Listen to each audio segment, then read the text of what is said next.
He smirked across the table and called my lasagna dog food in front of everyone. He thought it was funny. He didn't know I was about to turn his whole life inside out. Stick with me while I share my story. And if it touches you, don't forget to support our channel by hitting that subscribe button, dropping a like, and sharing it with the people you care about. I had spent the whole afternoon preparing that dinner. I wanted everything to be perfect. My husband Daniel's family was coming over, and I knew how much they liked home-cooked meals. I made lasagna from scratch. Fresh pasta sheets, homemade sauce, even the cheese was grated by hand. As we all sat down to eat, I placed the lasagna on the table with a smile, proud of what I had made. But before anyone could even take a bite, Brandon, Daniel's older brother, leaned back in his chair, looked at the dish, and said loud enough for everyone to hear, "What is this? Dog food?" The room went quiet for a second. Then Lisa, his wife, gave a fake little laugh and muttered something under her breath. Everyone else just looked down at their plates. No one said a word. But the worst part, Daniel, my own husband, he just sat there, eyes on his fork. He didn't say anything, didn't defend me. I laughed it off and said, "Well, I hope the dog likes gourmet then," but my voice shook. I ate 2 bites and then excused myself to the kitchen. Later that night, after everyone had left, I was alone cleaning up. My eyes were burning and my chest was tight. I kept hearing Brandon's voice in my head. That stupid joke, that smug smile, the way he made me feel so small in front of everyone. I stood there, holding a dirty plate, and suddenly, I stopped crying. Something inside me shifted. I wasn't going to let this go. I wasn't going to just take it. Brandon always acted like he was better than everyone. Loud, rude, always bragging about his job and money. But the more I thought about it, the more I remembered little things. In conversations, his stories never added up. He always changed details. Said he got promoted last year, then said 2 years ago. Said he built everything on his own. But Daniel once told me their parents helped him with a loan. That's when it hit me. What if Brandon wasn't everything he claimed to be?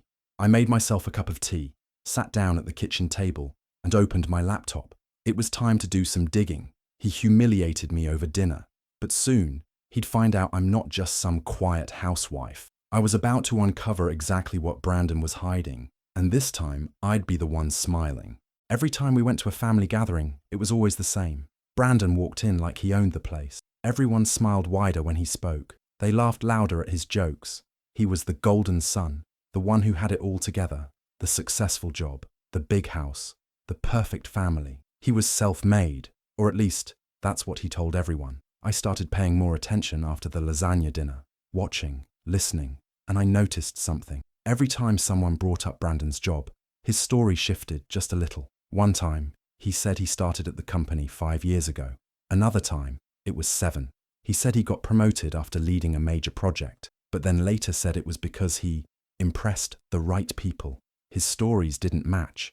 They were close, but not close enough. At another dinner, his dad said something about helping Brandon with a loan when he first got married. Brandon quickly changed the topic. No one questioned him. No one ever did. Back home one night, I brought it up with Daniel. We were folding laundry, and I said carefully, "Don't you think it's weird how Brandon's stories never add up?" Daniel sighed. He didn't even look up. "Babe, I've noticed. But honestly, it's not worth it. He's always been like that. Everyone just lets him have it. You included," I said, a little sharper than I meant to. He looked at me. "I know, and I hate it, but it's easier to just ignore it. Less drama." I nodded, but inside I felt even more sure. If Daniel wouldn't say anything, if no one in the family would, then I had to. Not with yelling or fighting, but with truth, with facts. I wasn't going to be loud.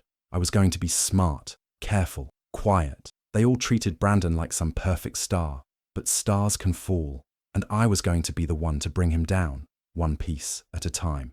It started with a simple message. I reached out to Darren, an old college friend I hadn't spoken to in years. We weren't close back then, but I remembered he worked in compliance. And recently, I found out he was at the same company as Brandon. I messaged him casually, just catching up. We exchanged a few polite messages, and then I asked, "Hey, do you happen to know Brandon? He's my brother-in-law, works in your company." Darren replied within minutes, "Yeah, I know him. Big talker. Why?"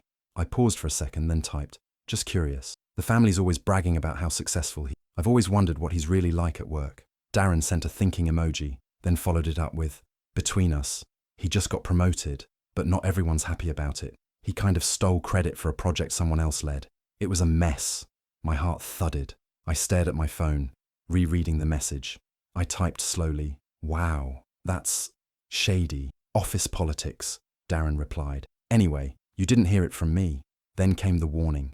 Look, Julia, if you're thinking of digging into this, don't. It's not worth the trouble. People like Brandon always land on their feet. I smiled to myself. Of course, I typed. I was just curious. Thanks. But inside, I had no plans to let this go. If anything, Darren had just lit the match. Over the next few days, I got to work. I knew Brandon wouldn't suspect a thing. I was just Julia, the quiet one, the nice sister-in-law who made lasagna and smiled through insults. He didn't know I was sharper than I looked. I started by searching public financial records.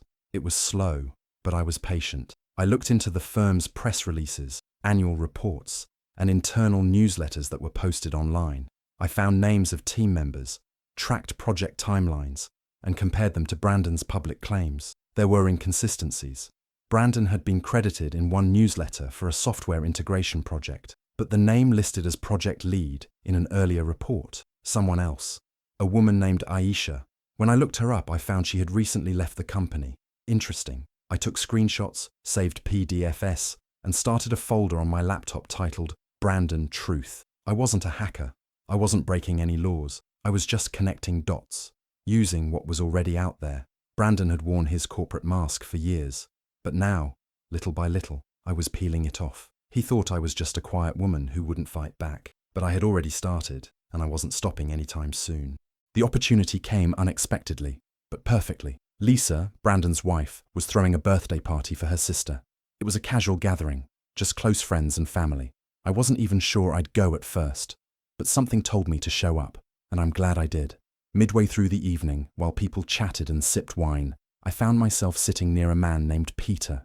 He was cheerful, a little tipsy, and talkative. As we chatted about travel and food, he mentioned he used to work at the same firm as Brandon. I smiled politely. Oh, small world. You worked with Brandon? He laughed. Yeah, for a couple of years. Back when I still had patience for office drama. I tilted my head. Drama? Peter sipped his drink. Let's just say Brandon was good at playing the game. You know? Making himself look better than he was. There was a whole thing once. Expense reports that didn't add up. But somehow, it got brushed under the rug. I kept my expression calm. Really? That sounds serious. Peter waved his hand. It was. But it was years ago. I think the company just wanted to move on. My heart raced.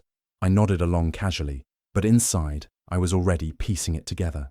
The next day, I started digging again. This time, I focused on past IRS records, public filings, and business databases. I wasn't sure what I'd find, but I trusted my instincts. And slowly, I started seeing patterns. There were vendor invoices tied to Brandon's department that didn't make sense. Company names that didn't have real websites, payment amounts just under reporting thresholds. A few vendors had the same contact email, even though the names were different. It looked like Brandon, or someone close to him, had created fake vendors to push through expenses. I documented everything, every strange invoice, every record that didn't line up. I printed hard copies and saved digital ones in a locked folder. This wasn't just about a rude comment anymore. Brandon had built his success on lies, and people had let him. Because he was loud, confident, and charming. But I was quiet, and quiet people notice things. The dinner was set, again. But this time, it wasn't just about food. It was a setup, carefully planned, perfectly timed. I invited everyone over for a Sunday family meal. I told Daniel I just wanted to smooth things over. He didn't ask too many questions, probably relieved I was making peace. In reality, I wasn't interested in peace.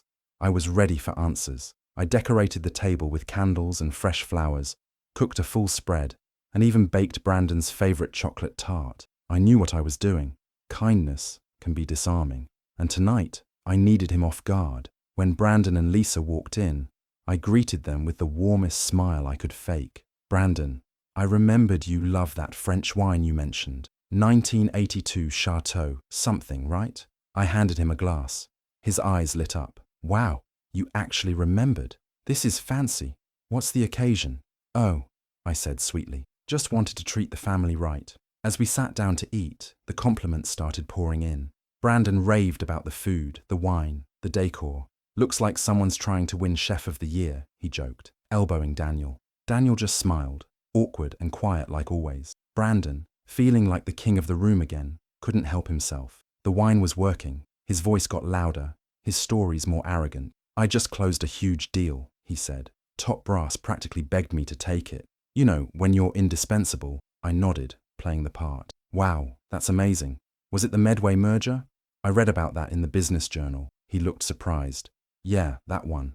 Wait, you read that stuff? Sometimes, I said with a little laugh. Always curious how things work behind the scenes. Like, how does someone even get a deal like that approved so fast? He puffed up. You just have to know the system. Make the right moves, say the right things, know which emails to CC and which to accidentally forget, you know? My phone sat under the table, quietly recording every word. I kept the questions going, gently probing. And all that expense paperwork must be a nightmare, right? So many vendors to track. He waved his hand. Oh, please. Half of it's just fluff. Nobody really checks the small stuff. My heart was racing, but my face stayed calm. The night ended with hugs and smiles. Lisa called me such a sweet host. Brandon clapped me on the back. He had no idea the kitchen trap had worked. Julia sat at the kitchen table with a small pile of documents, USB drives, and printouts in front of her. Every piece of paper had taken weeks to collect. Emails, fake vendor invoices, expense reports that didn't add up, and the audio from the dinner where Brandon casually admitted to bending the rules. She had double-checked everything, triple-checked her facts. It was time. She wore gloves as she carefully packed everything into a large prepaid envelope. No fingerprints, no return address, no trace back to her. Inside, she included a typed letter addressed to the corporate HR and legal team, outlining what they were about to read and hear. No emotion, just facts. Timeline, names, amounts. A clean case of corporate fraud. She sealed it tight and walked 2 blocks down to a blue mailbox, the kind no one really uses anymore. She looked around once, twice, and dropped the envelope in. It was gone now, out of her hands, and soon, out of Brandon's control. Julia said nothing to Daniel, not yet. She didn't want him caught in the middle or forced to lie for her. This had to be her secret, for now. At the next family dinner, Brandon was all smiles. He was glowing with pride, talking loudly about a new international deal he was about to close. He described it like he was already the company's next vice president. Lisa sat beside him, laughing and nodding like she was already planning the celebration party. Julia sat quietly across the table, sipping her drink, her face calm. But inside, she was waiting. She knew how these things worked. The company wouldn't act right away. They'd do their own internal audit. They'd verify the documents, the audio, the patterns. But she knew what she gave them was enough to start a storm. And the higher Brandon climbed, the more painful his fall would be. As he kept bragging, Julia smiled politely. He had no clue. No idea that the real reason her lasagna tasted so good tonight was because it was served with quiet revenge. Weeks passed after Julia mailed the envelope, and things started to change, but not loudly. It began with little whispers during family calls and group chats. Brandon's been really stressed lately, someone mentioned. He's been pulled into back-to-back meetings at work. Julia kept quiet. She just listened. Every sentence, every clue, was a tiny sign that her plan was working. Daniel didn't notice much at first. He thought Brandon was just being dramatic, but Julia knew better. She'd seen this kind of unraveling before, how a person starts breaking on the inside before the world sees it on the outside, and Brandon was cracking. The family barbecue was at Lisa and Brandon's house that month. The weather was sunny, but the mood was far from it. Lisa wasn't her usual bubbly self. She looked tired, her smile forced. She barely made eye contact with Julia, which only made Julia more certain. Lisa knew something was wrong. Brandon, usually the loudest person at any gathering, was distracted. He kept checking his phone, stepping away to take calls. Each time he returned, his face looked a little more drained, like whatever news he was getting wasn't good. He wasn't joking around. He wasn't bragging. He wasn't even finishing his beer. At one point, Julia caught a strange look between Lisa and Brandon. It was brief, but sharp. Lisa's jaw clenched. Brandon just sighed and looked away. Julia sat quietly under the backyard umbrella, slowly sipping iced tea and pretending to scroll on her phone. But she was observing everything, the tension, the fake smiles, the sudden silence when Brandon left the table. Later that day, Lisa accidentally let something slip to Daniel, while clearing dishes. "He's been meeting with lawyers all week," she muttered, not realizing Julia was just a few feet away. Daniel raised his eyebrows, surprised. "Lawyers? What for?" Lisa quickly covered. "Oh, it's probably nothing, just work stuff." But Julia knew it wasn't just work stuff. She could feel it. Her plan, the files, the recordings, the truth. It was making its way through Brandon's world, and now things were starting to shake. She watched Brandon walk across the lawn, his phone pressed to his ear, his shoulders tense. The man who had once mocked her lasagna was now walking like someone with everything to lose. And Julia, she didn't gloat, she didn't smile, she just watched. Because the fall had begun. It was late, almost midnight. Julia had just finished washing the last dish when the doorbell rang. Strange. Daniel was out of town for work, and no one ever came by this late. She walked slowly to the front door, heart steady but alert. When she opened it, Brandon was standing there, drunk. His eyes were glassy, his shirt wrinkled, and his words slurred even before he spoke. "You think you're clever, don't you?" he hissed. Julia didn't say anything. She simply stepped aside and let him in. He stumbled into the living room, waving his arms as if trying to grab the words floating around him. "It's you. I know it's you. I don't have proof, but I feel it. You did something. You've been messing with me. My job. It's falling apart." Julia sat down on the couch, calm as ever. "Brandon, you're drunk. Don't play innocent," he snapped. "Ever since that stupid dinner, you've had it out for me." Julia tilted her head slightly. "The one where you called my lasagna dog food?" Brandon looked away for a second. His lips twisted like he was trying to justify it, but he knew there was no good excuse. "I should have known," he muttered. "You always act so quiet, so sweet. But you're fake. You're dangerous." Julia stood slowly, walked toward him, and looked him dead in the eyes. Her voice was soft but cold. "Maybe you should be more careful about who you insult at dinner." Brandon froze. The words hit harder than a slap. He blinked, and for the first time really looked at her, not as Daniel's quiet wife, not as the harmless woman who served wine and smiled politely, but as someone who could actually destroy him. He didn't say another word, just stood there, breathing hard, unsure of what to do. Julia didn't flinch. She didn't raise her voice. She didn't threaten. She simply walked to the door, opened it, and waited. Brandon finally staggered out into the night without looking back. Julia closed the door behind him, locked it, and leaned against it for a moment. Her hands were steady. Her heart was calm. He knew. And now he was scared. It happened quietly, just like Julia expected. No headlines, no drama, just a short, cold email and a box of office supplies. Brandon was fired. The company used the usual polished words: ethical violations, policy breaches, internal findings. But Julia knew exactly what they meant. They meant fraud. And they meant Brandon had finally been caught. Daniel got the news first from his mother during one of their Sunday calls. She said Brandon had stepped down from his position, but even she didn't sound convinced. Julia stayed silent as Daniel listened, his brow furrowed, his expression unreadable. A few days later, they saw Lisa at the grocery store, alone. No ring, no kids. She looked thinner, paler, like she hadn't slept in weeks. When she noticed them, she gave a tight nod but said nothing. By the end of the week, it was official. Lisa had left Brandon, packed up their 2 kids, and moved back in with her parents. She'd had enough of the lies, the stress, and the secrets.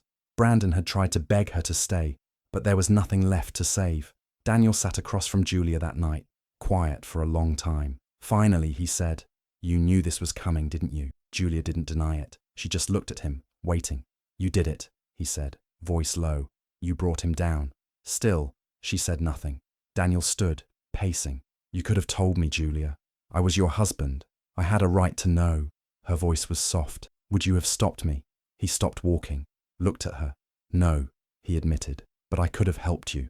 There was a pause. Then he sat back down, his face less angry now, more thoughtful. "I was scared of him too, you know. All my life. He always made me feel small, like I could never measure up." Julia reached for his hand. "You don't have to feel that way anymore." Daniel looked at her for a long time.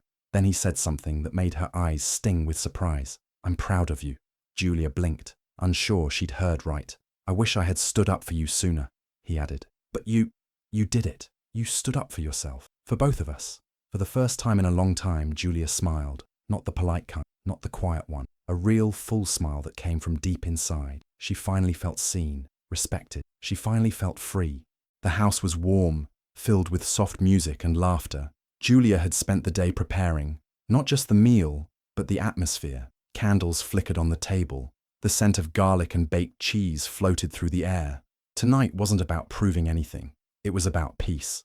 There were no in-laws, no snide remarks, no tension hidden behind fake smiles. Just Daniel, and a few close friends who truly cared about them. People who had stood by quietly, offering comfort when things had been tense. People who noticed Julia even when she wasn't speaking. When everyone sat down, Julia brought out the main course. Lasagna. The same dish she had made the night Brandon humiliated her. Only this time, it didn't carry the weight of shame. It was something she made with pride. The table grew quiet with the first few bites. Then someone let out a happy sigh. Another asked for seconds. Julia smiled, her heart light. This was the kind of dinner she'd always imagined. Not perfect, but honest. Safe. As the evening wound down, Daniel raised his glass. To Julia, he said, looking only at her, "This is the best damn dinner I've ever had." Everyone laughed and echoed the toast, clinking glasses. Julia raised hers too, locking eyes with Daniel. There was something different in the way he looked at her now. Not just love, but admiration. She didn't need to say much. Her eyes said it all.